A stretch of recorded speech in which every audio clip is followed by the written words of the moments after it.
오늘은 어린이 주일입니다. 제가 어릴 적만 하더라도 애들은 가라, 어른 중심의 사회였습니다. 집에 들어가도 아버지 권위가 최고였습니다. 아버지 말씀 한마디면 모든 것들이 다 죽고 살고 따라가야만 했던 그런 때가 있었습니다. 하지만 요즘은 인식도 제도도 많이 변했습니다. 그리고 이 여성과 아이를 중요하게 생각하는 분위기가 사회적으로 이렇게 형성이 되어 있고요. 이들이 가정 안에서도 중요한 구심점이 되고 중심이 되는 경우도 많아졌습니다. 한편 이 아빠의 위치가 조금 애매해진 것 같습니다. 그렇지만 여전히 한국 사회는 어른 중심의 사회입니다. 어린아이와 같이 되라는 제목으로 하나님의 말씀을 준비했습니다. 제목을 이렇게 잡아놓고 보니까 정말 어린아이와 같이 되라 말하면 정말 어린아이와 같이 될 수 있을까? 한번 고민을 해보게 됩니다. 사실 어린아이와 같이 되라고 해서 어린아이와 같이 될 수 있는 게 아닙니다. 어린아이와 같이 같은 마음을 가지세요라고 선포한다고 해서 여러분 마음이 어린아이 마음으로 변할까요? 물론 변하시는 분도 계시겠지만 변하기 어렵습니다. 그럼 어떻게 하면 어린아이와 같은 모습이 될 수 있을까요? 왜 어린아이와 같은 모습이 되어야 할까요? 그리고 어린아이와 같은 모습이 된다고 하는 의미는 무엇일까요? 오늘 본문 말씀을 통해서 살펴보고 발견하기를 소원합니다. 어느 날 5 손가락이 있었습니다. 이 5 손가락이 내가 최고야, 내가 제일이야 이러면서 서로 티격태격 다투었습니다. 엄지손가락이 먼저 자랑을 합니다. 내가 최고야. 그러니까 사람들이 최고라고 할 때 넘버원 최고야 이렇게 나의 손을 번쩍 치켜드는 거야 라고 자랑을 했습니다. 이에 디질세라 검지손가락이 무슨 말이야, 사람들이 뭔가를 가리킬 때 나를 제일 많이 사용하는 거 몰라? 내가 최고야 이렇게 주장을 했습니다. 그랬더니 가운데 있는 중지손가락이 다른 손가락들을 비웃으면서 이렇게 말합니다. 내가 키가 제일 크잖아, 내가 최고야 이렇게 이야기를 했습니다. 그러니까 가소롭다는 듯이 이 약지 손가락이 앞으로 나오면서 야, 보석 반지 어디 끼니? 내 몸값이 제일 비싸다고 그렇게 이야기를 했습니다. 그랬더니 새끼 손가락이 뭐라고 말하지? 콧구멍 어느 손으로 후빈다고 말할까? 귓구멍 어느 손으로 후빈다고 자랑할까? 이 안에 낀 고기 어떻게 빼는지 어느 손가락으로 말한다고 이야기할까? 이렇게 막 고민을 했습니다.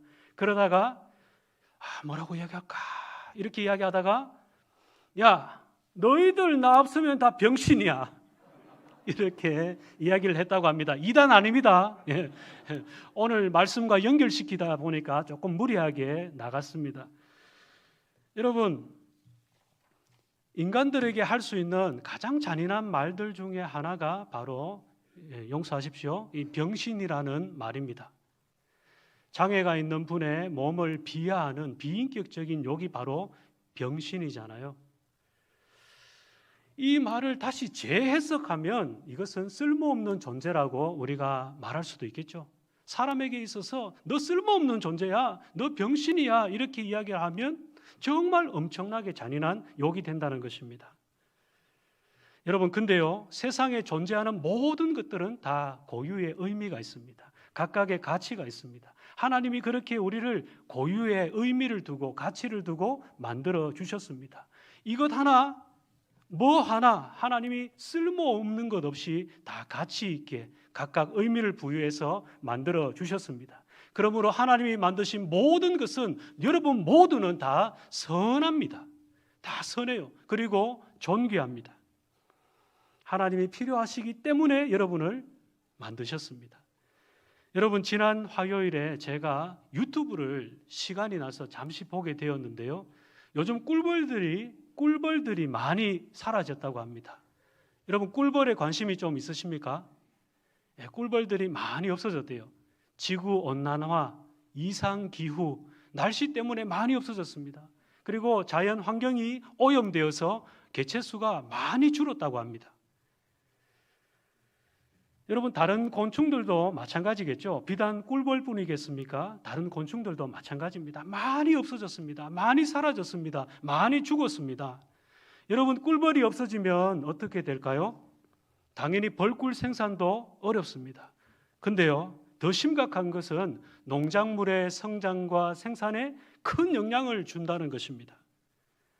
작물의 70% 이상 번식하게 만드는 이 생태계의 거물이 바로 꿀벌이라는 거예요. 농작물이 잘 성장하고 잘 자라게 만들고 수확을 하게 만드는 이 자연 생태계의 거물이 바로 꿀벌이라는 것입니다. 그러니까 꿀벌이 없으면 농작물 성장도 어렵고 생산도 어려워집니다. 그러면 식량이 부족하게 되니까 가격이 폭등하게 되겠죠. 식량난이 초래되게 됩니다. 자연 생태계뿐만 아니라 인간의 생명도 위협을 받고 엄청난 영향을 받게 되는 것입니다.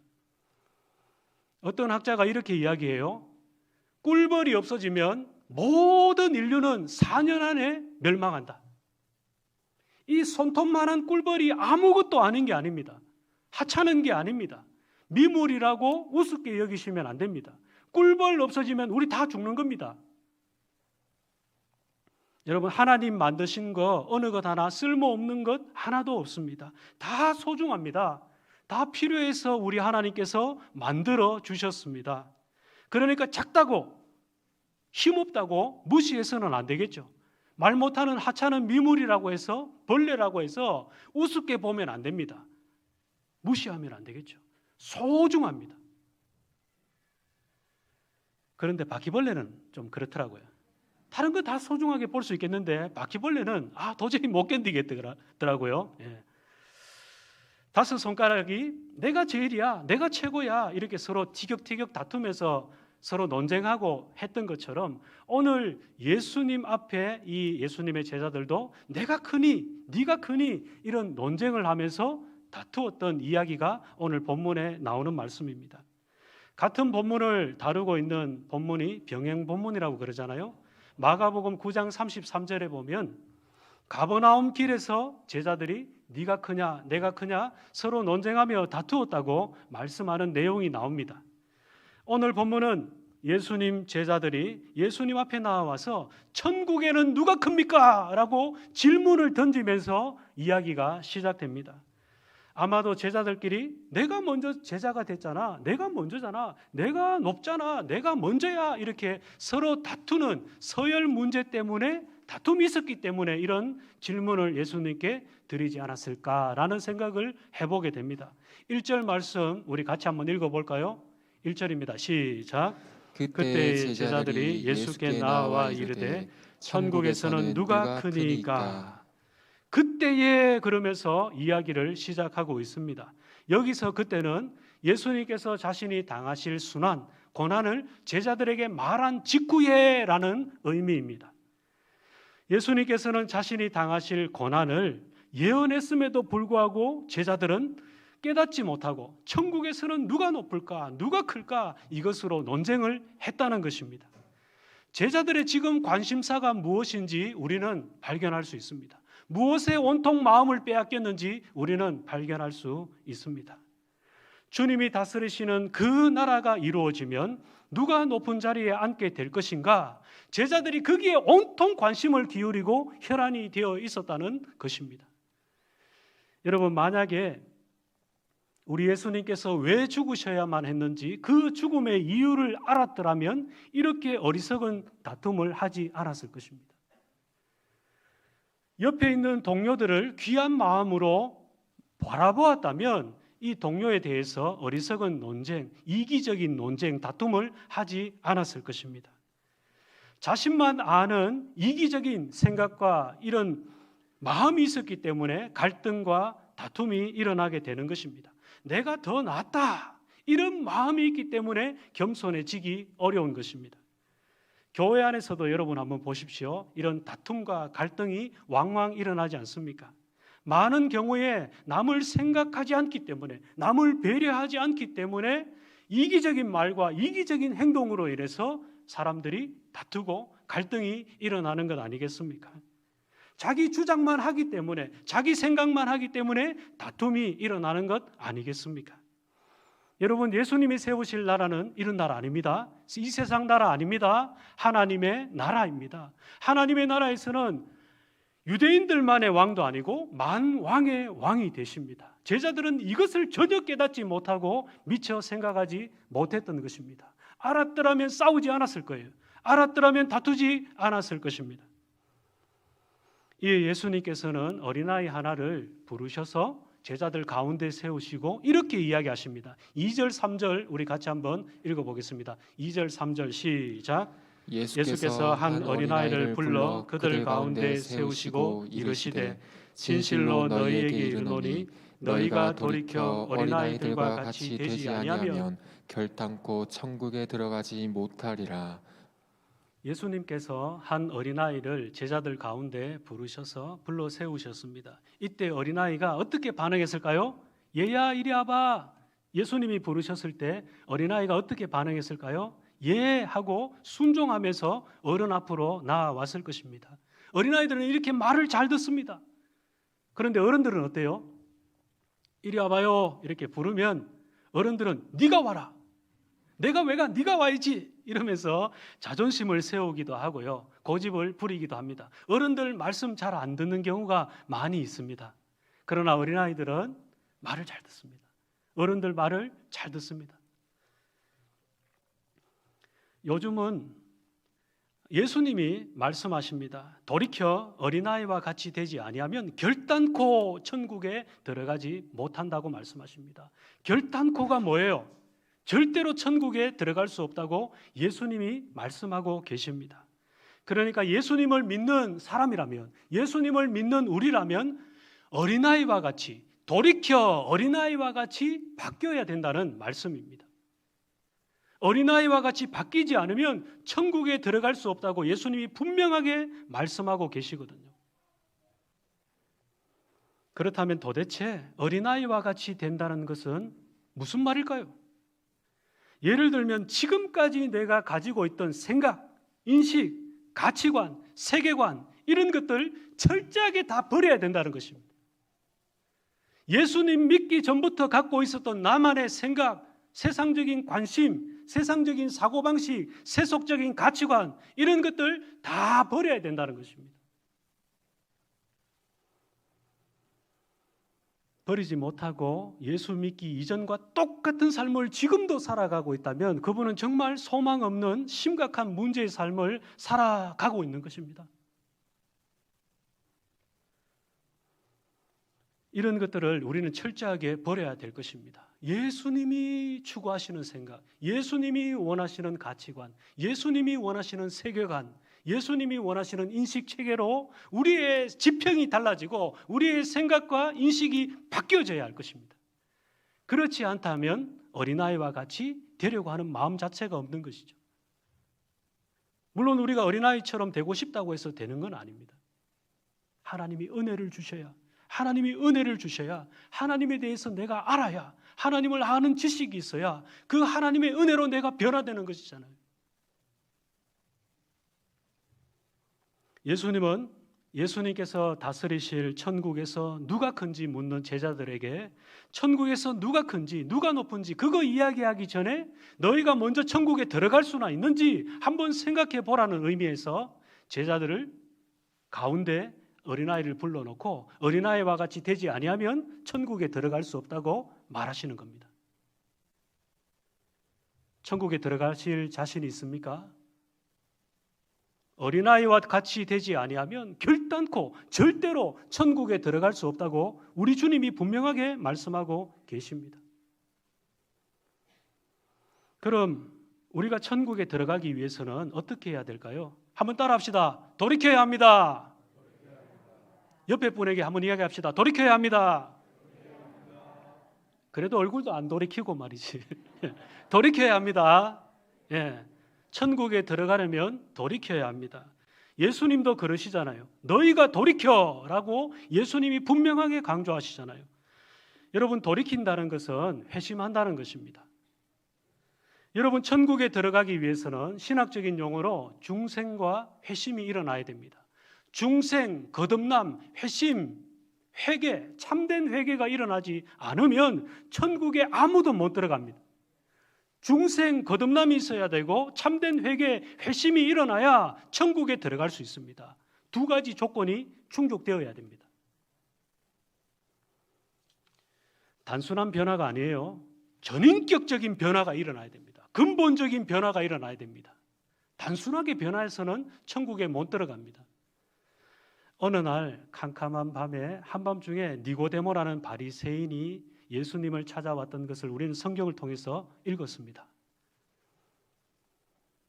이 사내들인 공의회의 회원인 이 높은 사람이잖아요. 사람들의 눈을 피해서 예수님을 찾아왔을 때 예수님이 그에게 이렇게 말씀하세요.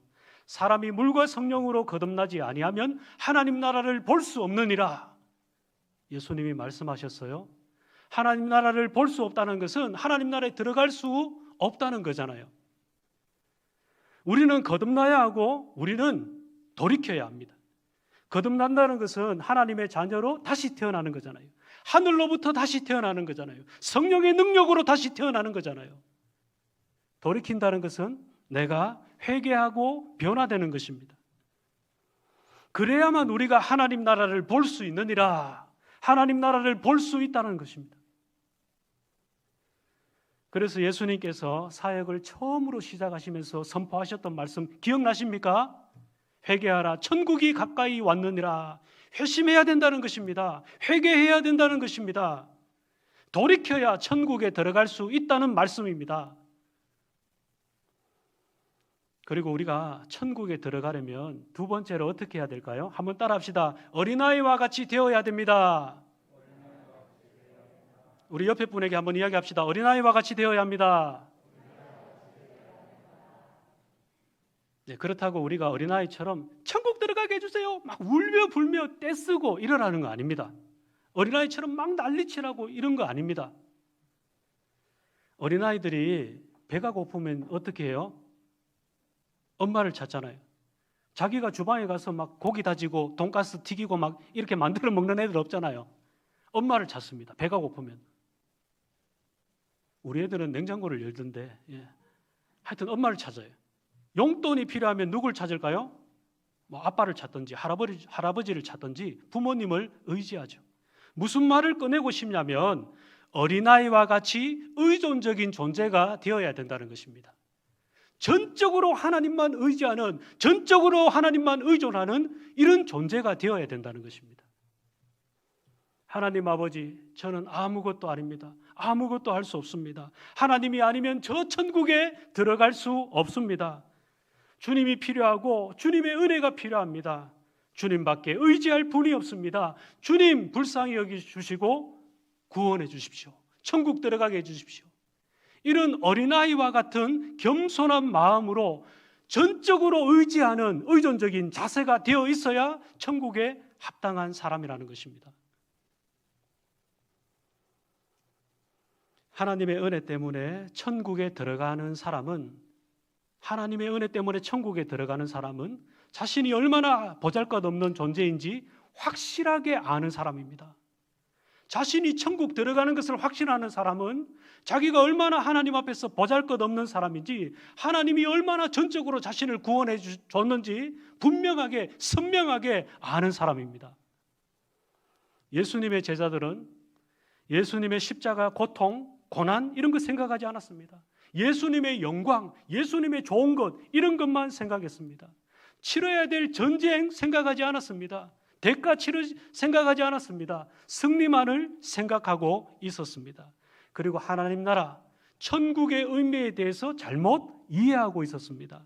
그래서 예수님이 다스리시는 그 나라가 오면 자기들이 높은 자리에 오를 것으로 착각을 했습니다. 그래서 누가 큰가, 누가 높은가 다투면서 예수님께 질문을 했던 것입니다. 예수님, 천국에서 누가 크죠? 질문을 했던 것입니다. 4절을 보면 천국에서 누가 큰가? 제자들의 질문에 대한 예수님의 직접적인 답변이 나옵니다. 다시 말해서 어린아이와 같이 자신을 낮추는 사람이 천국의 큰 사람이라고 말씀하세요. 같이 한번 4절 읽어보겠습니다. 4절입니다. 시작. 그러므로 누구든지 이 어린아이와 같이 자기를 낮추는 사람이 천국에서 큰 자니라. 죄송합니다. 예수님은 겸손의 상징으로 한 어린아이를 제자들 가운데 세우셨습니다. 우리는 이 어린아이가 누군지 모릅니다. 성경이 말씀하고 있지 않기 때문에 이 애가 누군지 전혀 모릅니다. 그런데 사실 이것도 중요한 문제는 아니잖아요. 중요한 것은, 분명한 것은 우리 예수님께서 천국에서 큰 사람은 자신을 낮추는 사람이라고 분명하게 말씀하셨다는 것입니다. 우리는 이러한 태도를 뭐라고 부릅니까? 겸손이라고 부르고 있잖아요. 나는 아무것도 아닙니다. 나는 아무런 힘도 능력도 없습니다. 주님만이 나를 도우실 수 있습니다. 이러한 태도가, 이러한 자세가 겸손이잖아요. 위대한 기독교 사상가이자 신학자인 어거스틴은 이렇게 이야기를 합니다. 성도에게 가장 요구되는 미덕은 첫째도 둘째도 셋째도 겸손이라고 고백하고 있습니다. 성도에게 가장 요구되는 것은 첫째도 둘째도 셋째도 겸손이라고 고백하고 있는 것입니다. 이 위대한 신학자가, 이 위대한 사상가가, 이 하나님을 사랑하는 사람이 이렇게 고백하고 있다는 거예요. 성령의 이끌림을 받지 않고서 이렇게 고백할 수 있겠습니까? 겸손은 예수님의 대표적인 인격이잖아요. 예수님은 이것을 친히 몸소 보여주신 분이십니다. 예수님은 하나님의 본체시지만 하나님과 동등됨을 취하지 아니하셨습니다. 타락한 우리 인간들을 구원하시기 위해서 하나님이시지만 하나님과 동등됨을 취하지 않고 포기하시고 종의 형체를 취하사 우리와 똑같은 인간의 몸으로 이 땅에 성육신, 인카네이션 하신 하나님의 아들이시잖아요. 그렇기 때문에 하나님께서는 예수님을 지극히 높이셔서 모든 만물이, 모든 입술이 주라 시인하게 하셨습니다. 할렐루야! 그러므로 우리가 천국에서 큰 자가 되길 원한다면 자신을 낮추고 겸손해야 될 것입니다. 겸손한 자에게 은혜를 베푸시고 마침내 높이신다는 하나님의 말씀을 기억한다면, 믿는다면 겸손해야 될 것입니다. 자신을 낮추는 그 사람이 천국에서 진정 큰 사람입니다. 하지만 당시 유대인들은 어린아이 무시했습니다. 여자들 무시했습니다. 이방 다른 나라 사람들 무시했습니다. 고아와 과부를 무시했습니다. 근데요, 진짜 큰 사람이 되길 원한다면 어린아이와 같이 연약한 사람들을 귀하게 여겨야 합니다. 하나님이 만드신 한 생명, 한 영혼 귀하게 여기고 사랑으로 섬겨야 됩니다. 그러면 우리 주님께서 기뻐하시고 그 사람을 높여주시고 들어서 사용하시는 것입니다. 우리 자녀들에게 그것을 가르쳐야 됩니다. 너 공부 조금 못해도 괜찮아. 너 조금 못나도 괜찮아. 너 조금 아파도 괜찮아. 정말 중요한 것은 하나님의 영광을 위해서 네가 기도하면서 사용되어야 돼. 하나님이 만드신 한 생명, 한 영혼 귀하게 여기고 하나님의 눈으로 바라보고 하나님의 마음으로 사랑하고 하나님께 영광을 돌리는 삶을 살아드려야 돼. 그게 가장 값져. 우리 자녀 손들에게 이것을 가르쳐야 될 것입니다. 아멘입니까? 5절을 보면 예수님께서 주의 이름으로 어린아이를 영접하는 것이 곧 주님을 영접하는 것이라고 말씀하십니다. 5절 말씀 우리 같이 한번 읽어볼까요? 시작. 또 누구든지 내 이름으로 이런 어린아이 하나를 영접하면 곧 나를 영접함이니. 지난 목요일에 제가 전에 사역했던 교회 청년 둘이 전화가 왔습니다. 목사님, 식사 대접하고 싶습니다. 얼마나 기쁜지 모르겠더라고요. 멀리서 와서 밥 사준다는 거예요. 앞산에 가서 맛있게 먹었습니다. 너무너무 감사하더라고요. 하나님이 사람을 이렇게 붙여주시는구나. 이렇게 사람을 대접해 주시는구나. 하나님이 사람을 통해서 은혜를 베푸시는 걸 알기 때문에 하나님의 은혜에 너무 감사하고 감격이 되더라고요. 여러분, 사람은 자기가 소중하게 생각하는 사람이 있으면 그 사람을 대접하고 싶어 합니다. 자기 집에 초대를 해서 대접하고 싶어 합니다. 우리 예수님도 우리 어린아이들을 영접하기를 원하십니다. 우리 어린아이들을 초대하는 것을 우리 예수님은 기뻐하십니다. 우리가 어린아이들에게 잘해주는 것을 통해서 하나님께 영광 돌리기를 원하십니다. 우리가 아이들에게 잘해주는 것을 통해서 하나님을 섬기기를 원하십니다. 그러면 여기서 말하는 어린아이가 누군가 알아야 되지 않겠습니까? 어린아이는 누구일까요? 물론 문자 그대로 어린아이일 수 있습니다. 그리고 우리 주위에 보면 어려움을 겪고 있는 사람들 있잖아요. 그분이 어린아이일 수 있습니다. 복음을 전하는 선교사님이 도움이 필요하실 수 있잖아요.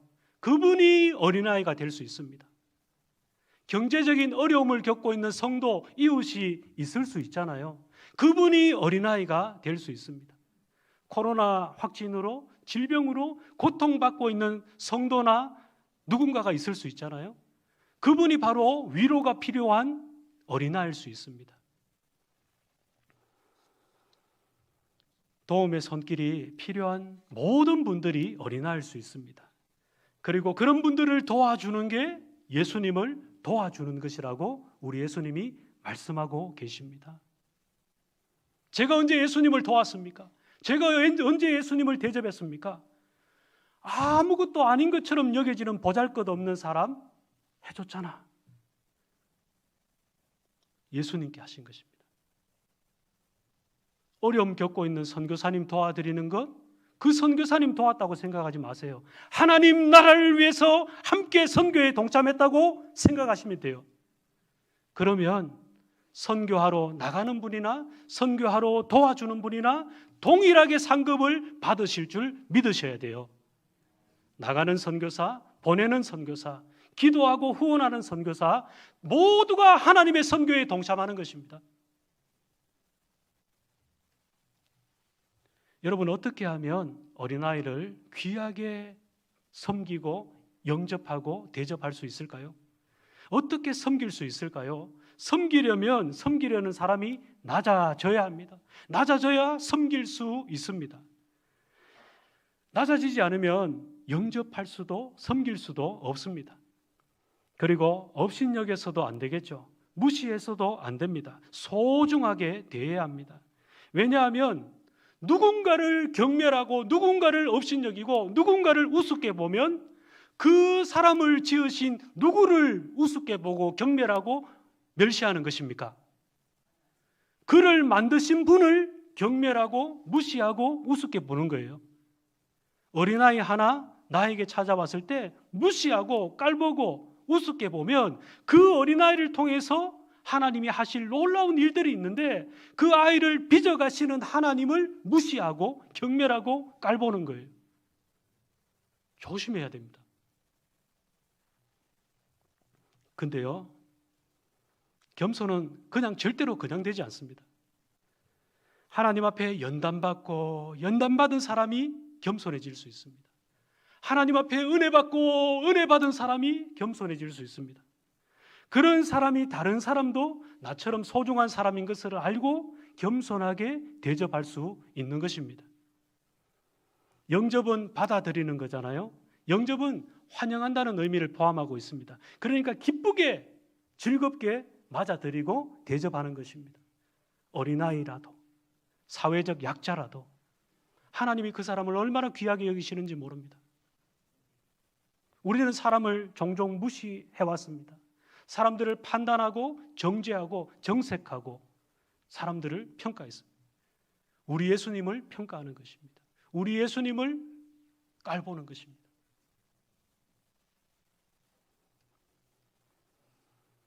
겸손하게 어린아이와 같이 그런 마음으로, 양심으로, 그리스도를 사랑하는 마음으로 귀하게 섬기시는 귀한 성도들 되시기를 예수님의 이름으로 축복합니다. 오늘 예수님은 한 어린아이를 통해서 우리에게 겸손을 가르쳐 주십니다. 그리고 내가 겸손하지 못하여서 어린아이 하나를 실족하게 하는 것이 엄청난 죄임을 우리에게 교훈해 주시고 계십니다. 6절을 보면 실족이라는 단어가 나옵니다. 여러분, 실족 단어 뜻이 뭡니까? 누군가를 실족하게 한다는 게 뭡니까? 우리 잘못으로 인해서 누군가의 마음에 상처를 주고 실망으로 넘어지게 하고 죄에 빠지게 만들거나 하나님으로부터 등 돌리고 세상으로 나가도록, 심지어 교회를 버리도록, 불신앙에 빠지도록 만드는 것이 바로 실족하게 한다는 뜻입니다. 만약 우리가 그랬던 사람이 있다면, 또 제가 여러분에게 그랬다면 용서하시기를 바랍니다. 그리스도의 사랑으로. 그리고 여러분도 그런 일이 있어서는 안 되겠습니다.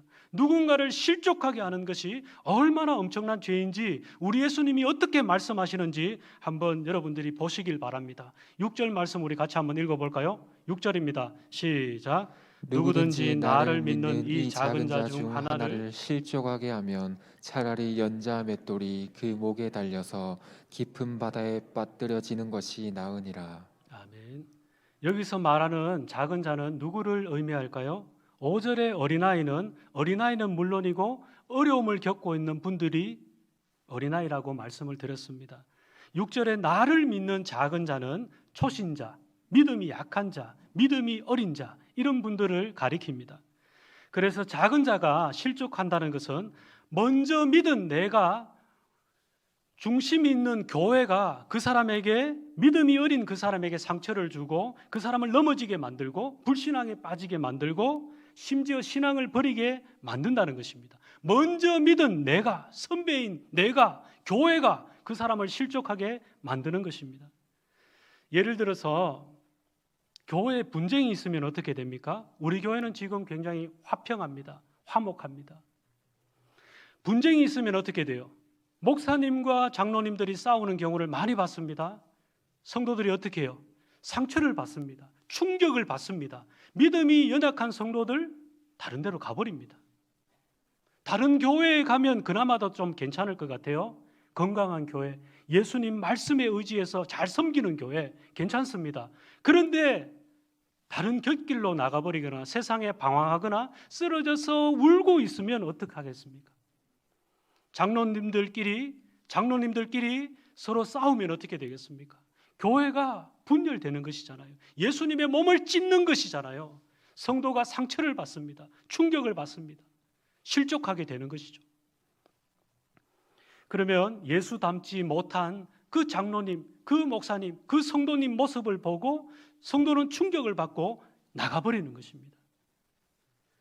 그래서 우리는 변화되지 못한 나의 모습으로 인해서 누군가가 실족하지 않도록, 상처받지 않도록 우리는 조심하면서 신앙생활을 할 필요가 있는 것입니다. 오늘 본문을 보면 예수님께서 무서운 말씀을 하고 계세요. 경고의 말씀입니다. 다른 사람을 실족하게 하는 것이 얼마나 무서운 일인지 예수님이 말씀하세요. 누군가 예수님을 믿는 이 작은 자 하나를 실족하게 하면 차라리 그 사람 목에 연자 맷돌을 매달고 깊은 바다에 빠져서 죽는 게 오히려 낫다고 말씀을 하고 계시는 것입니다. 여기서 말하는 연자 맷돌은 이 짐승들이 돌리는 거예요. 가축들이 돌리는 것입니다. 당나귀. 우리는 블레셋의 두 눈이 뽑힌, 이 블레셋의 사람들에게 잡혀가지고 두 눈이 뽑힌 삼손의 이야기를 보았습니다. 연자 맷돌을 돌리고 있었잖아요.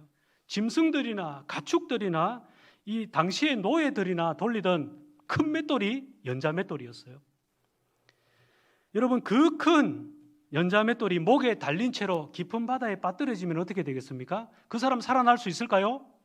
절대로 살아날 수 없습니다. 그만큼 무서운 형벌인 거죠.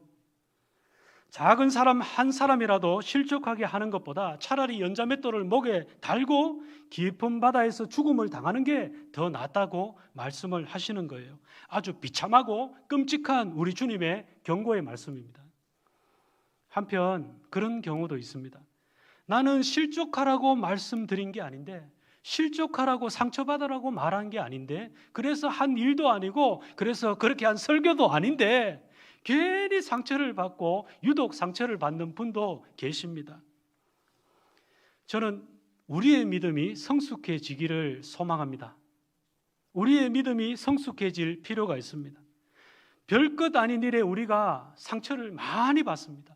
별것 아닌 일에 우리가 굉장히 민감할 때도 많고요, 정색할 때도 있습니다.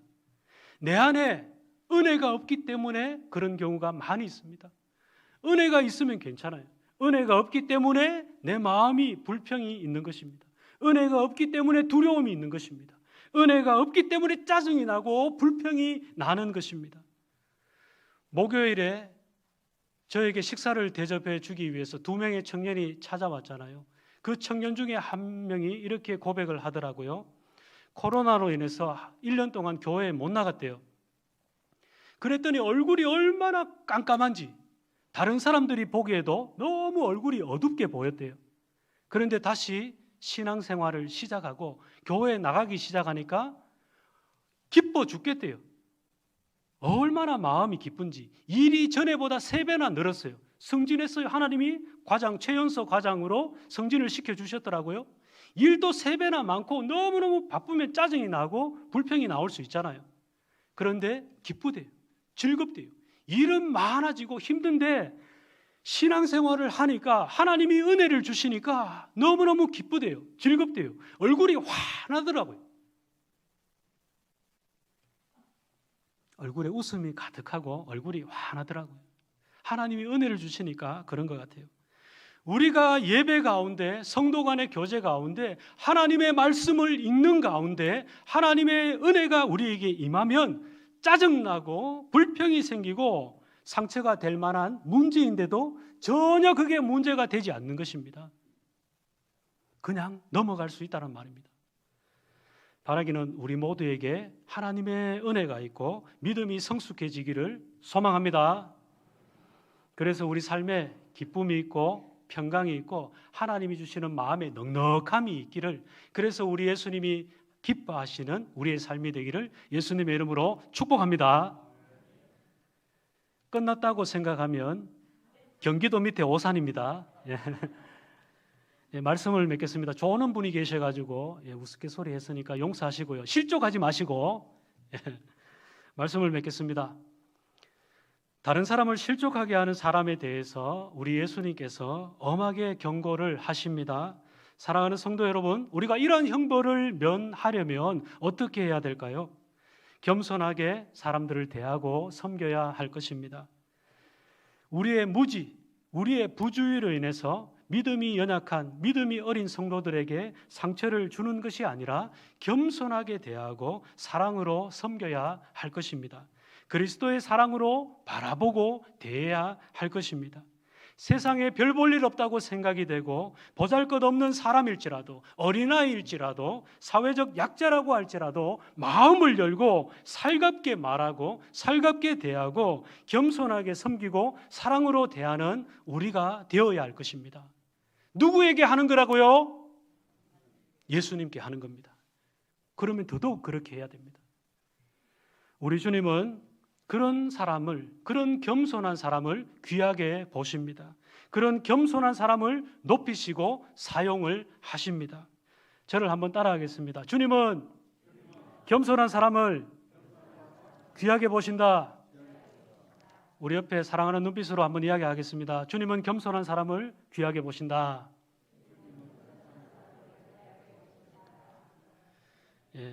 바라기는 우리 모두가 어린아이와 같은 겸손한 모습으로, 예수님을 본받는 겸손한 모습으로 다른 사람을 섬기고 돕고 사랑하는 귀한 성도들이 다 되시기를 예수님의 이름으로 축복합니다. 하나님 아버지, 이 땅에서 낮은 자로, 작은 자로 살아가지만 천국에 사는 큰 자로 살아가기를 원합니다. 주님 말씀대로 돌이켜 어린아이와 같이 되게 하시고 어린아이와 같이 자기를 낮추는 자가 되게 하시며 주님의 이름으로 어린아이를 영접하는 성도가 되게 하여 주시옵소서. 어린아이와 같은 겸손한 모습으로, 예수 그리스도를 본받은 겸손한 모습으로 살게 하시고 섬기는 종들이 다 되게 하여 주시옵소서. 주님께 늘 감사드리오며 귀하신 우리 구주 예수님의 이름으로 기도드리옵나이다. 아멘.